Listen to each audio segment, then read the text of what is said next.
ada orang DM aku suruh buat video yang macam ni. Aku bukannya geng paranormal.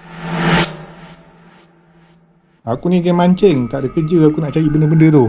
Tapi masa dulu aku selalu dengar cerita tau, daripada orang-orang tua-tua lah. Dia orang suka mancing malam kan.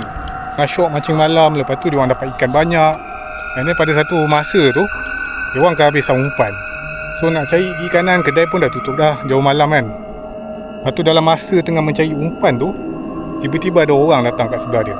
Yang selalu aku dengar ni macam orang tua lah, dia bagi umpan. Lepas dapat umpan, pasang umpan, pandang sebelah, benda tu dah tak ada dah. Cerita tu lah yang aku selalu dengar masa kecil dulu. Mungkin dia tak nak bagi aku keluar mancing ke kan, balik lewat ke kan. Aku tak tahulah kalau korang pernah mengalami ke tak kan. So aku nak sambung mancing lah. Sudah. Mana pula sokok aku ni?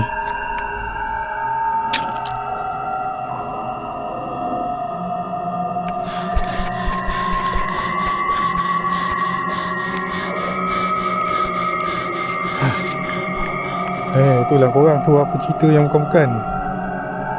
Tak ada apa pun. Lah korang ni suka cerita-cerita macam ni kan.